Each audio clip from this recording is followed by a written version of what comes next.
Good morning, good afternoon, good evening, good morrow. Whatever time of day it is for you guys, hello and welcome back to my channel. Rosie Reads here, and today we are talking about Bookish. Tell you that this is not what all readers hate. All readers have different mindsets and some of them are okay with what others hate. And I just wanted to say that these are my opinions, certain things that I hate about books, but at the end I will tell you 3 things that I completely love about books and what I appreciate about them.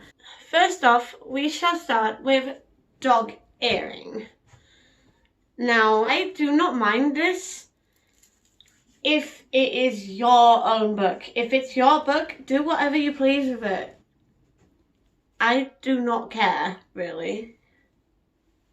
But if it's my book, I beg of you, if you borrow my book, do not, I repeat, do not dog ear it, because I do not like it. And I feel like it's hurting the book and you are pretty much destroying that story if you dog ear my book.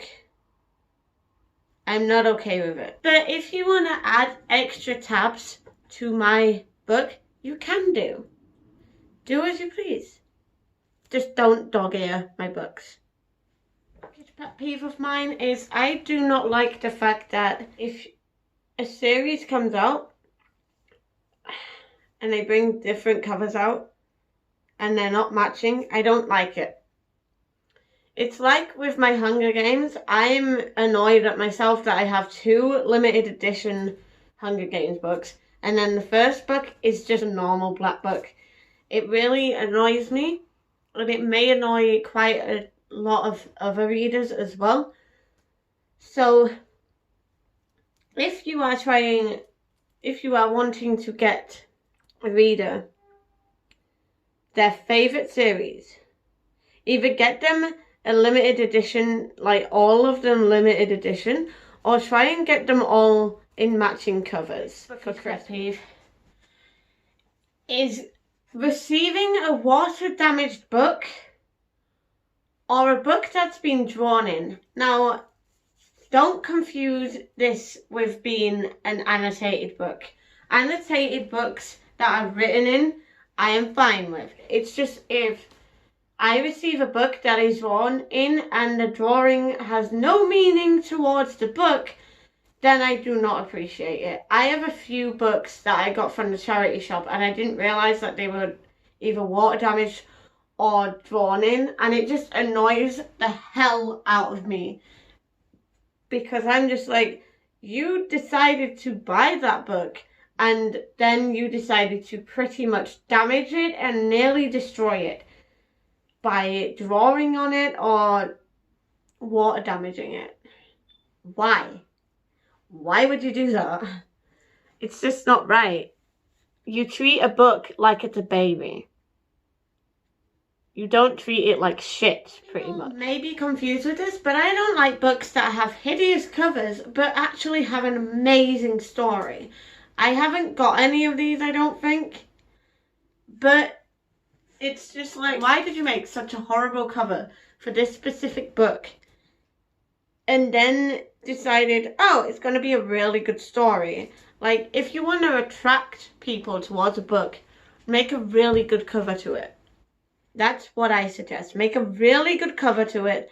If it's a really good story, people will be drawn to the cover, read the blurb, think, oh, wow, really good cover, really good book, and take it home with them. That's what happens. I hate is a certain type of book.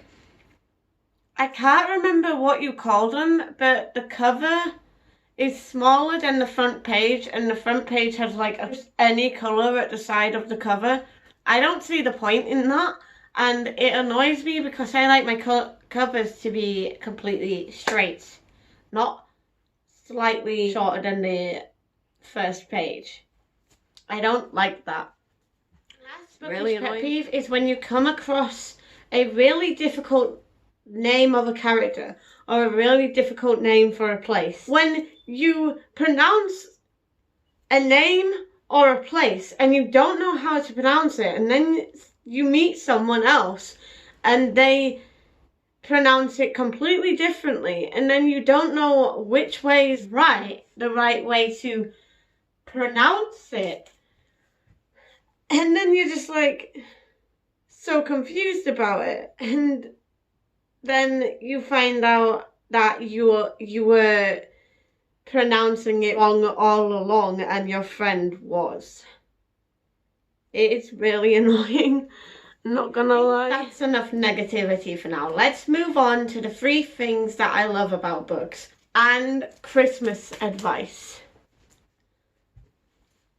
So, I really appreciate limited editions and old copies of books because they are just really beautiful. They are stunning. I mean, I have a limited edition of Dracula. I have 10th anniversary editions of books. I have books that have exclusive things in them.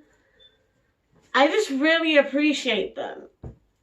And a lot of booktubers and bookworms and book dragons, a lot of them will appreciate them as well. I love old copies because if the spine is broken, I can see it's been well loved by the previous owner. And that's why I buy a lot of my books from charity shops or from Amazon or mostly nowadays from World of Books. So if you want to get a bookworm something, then get them either limited editions or old copies of their favourite book. Or of a book that they really, really want to read and they've been going on about it for ages. The second thing that I love about books is when the authors get the readers involved. Like in the audiobook that I'm reading at the minute, Crimson, White and the Petal. It's so good because the narrator is getting the reader involved and it makes you feel like you're actually in the story with the rest of the characters. And what she's doing is she's introducing you slowly to characters.